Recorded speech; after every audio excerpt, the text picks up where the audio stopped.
Hey everyone, I am back.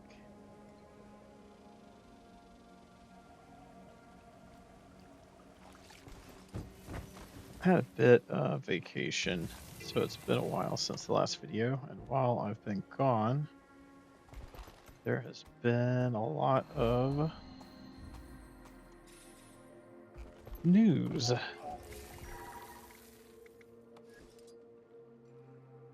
So let's get into it. Oh, I gotta.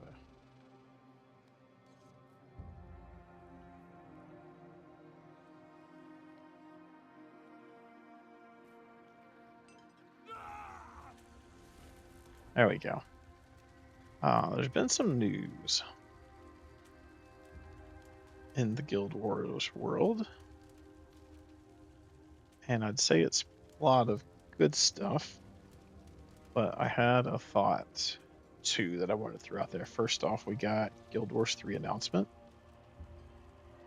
and it's going to lean entirely on the action side of things, which is interesting, which I'll come back to. Because I have a feeling I know what they're going to do there. They're going to continue to develop Guild Wars 2, but there's going to be an 18-month kind of a lull while they go rework all the old content, which is fine. It's going to give someone like me who hasn't played this game for years and years and years constantly some time to do a little catch up and get some things that I don't already have.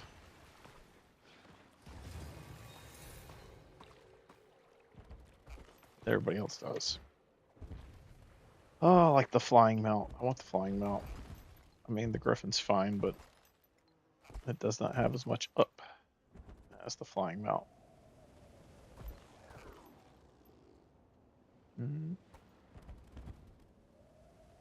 Actually, I think I can go up there and fly across. So yeah, that's going on. As you can see, I'm doing my favorite skill point gathering activity for a character I have not leveled or haven't built out yet. But yeah, so Guild Wars 2 will continue with an 18-month lull. They're going to get all the legacy stuff up to snuff, supposedly, and do some reworking there.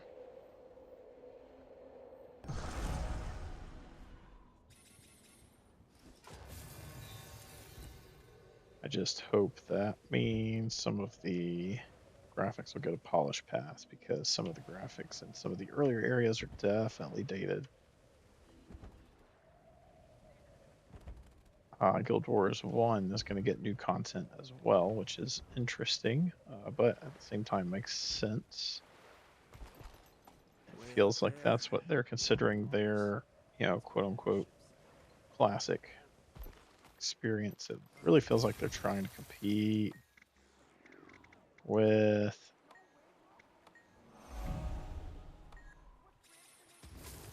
Oh, look, I got the thing. That's the fastest I've ever gotten that one.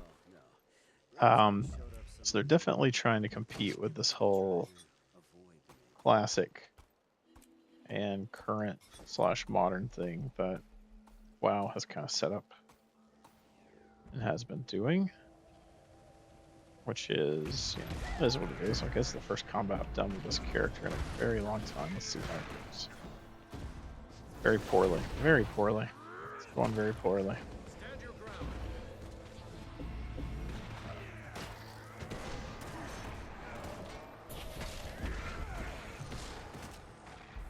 I think that was a jump forward. Yep. Oh, somebody's here to help me.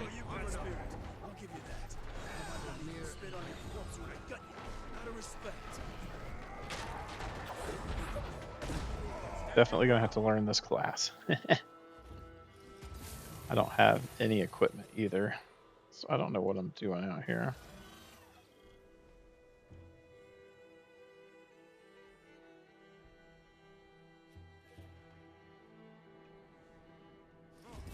Oh, get back on that.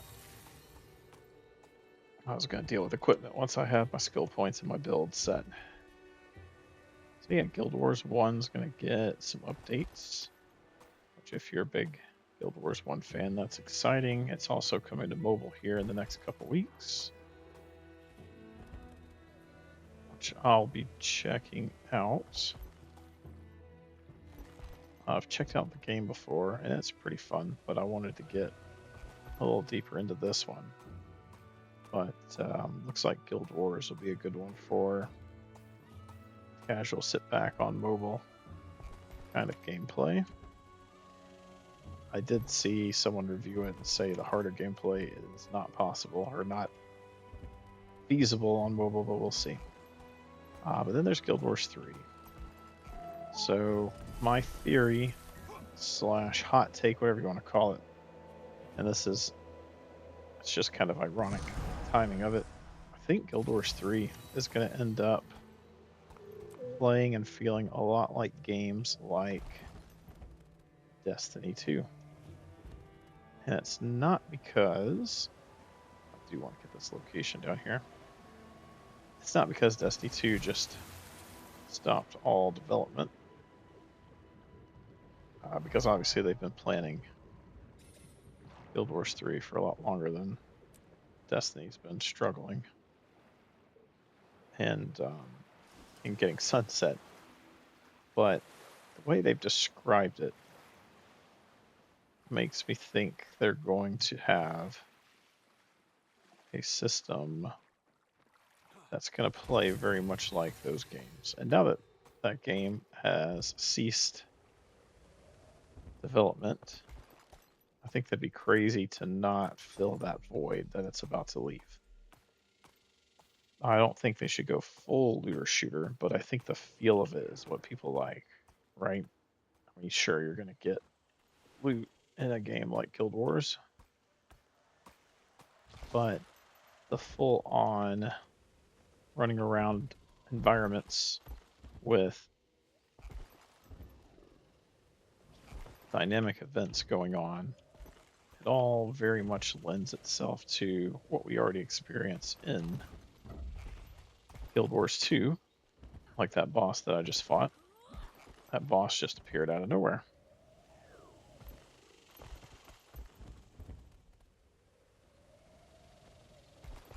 Completely appeared out of nowhere. And I just fought it as an event. Other people joined in to kill it. That type of gameplay is very common in Destiny 2.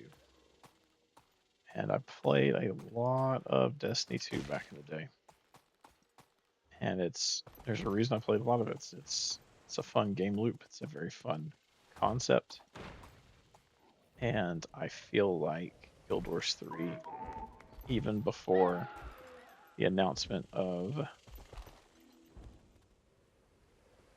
Destiny 2 ceasing future development, I bet they saw Destiny 2 and other similar game loops and said, hey, that would be fun.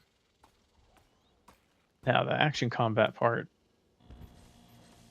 with the customization, like just imagine if you've played Destiny. Imagine, obviously it's not going to be a shooter, right? It's no first person shooter here, but first person perspective. I mean, I'm okay with third person perspective. That's fine too, but having that kind of perspective and then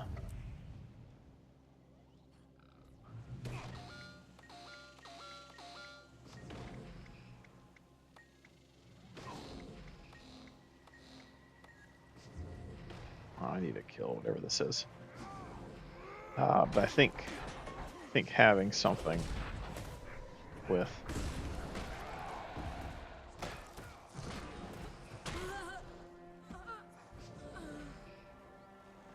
that type of game loop could be very advantageous for ArenaNet. I think being able to go out into the open world, finding those dynamic events and taking part in them, while others jump in and help, very much like Guild Wars 2, but in the perspective of, you know, first or even third person, but in that context, right? In a context where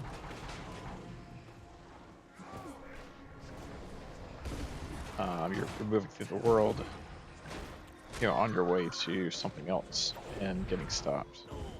Again, I'm describing Guild Wars 2 open world a little bit, but Destiny 2 had the exact same thing going on.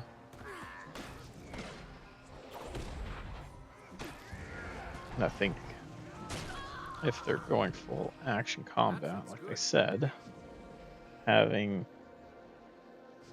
that kind of backdrop would definitely not hurt them. There's going to be a lot of people displaced from Destiny 2 shutting down. Well, not shutting down. It's not shut down yet, right? But, you know, stopping development, basically shut down. There's nothing else to really look forward to or strive for there. But having another game pop up that has a very similar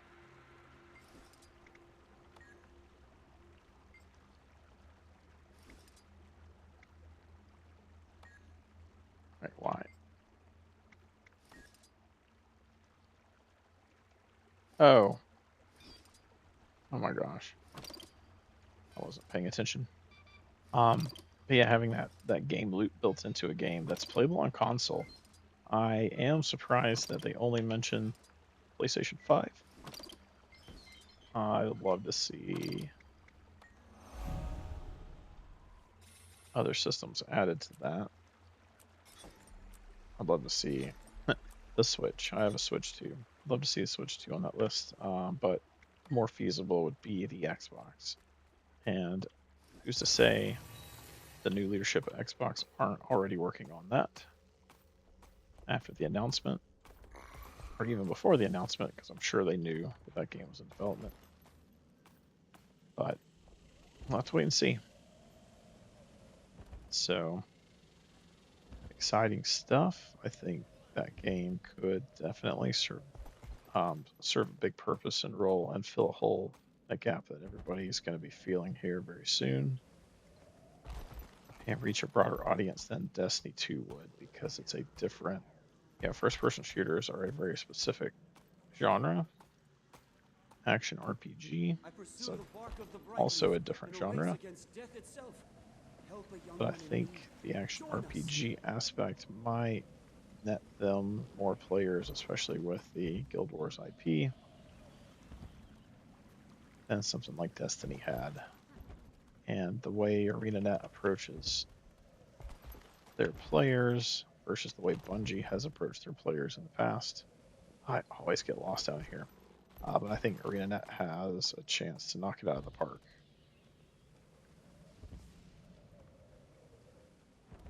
With something that's reminiscent of this game that everybody is losing, and quite vocal about their displeasure of losing. So we'll have to see how that goes. Anyway, let me know down below your thoughts and opinions on these announcements.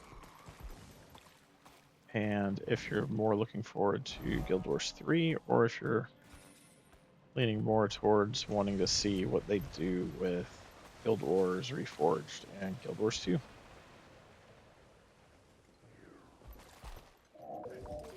So, I will catch you guys next time.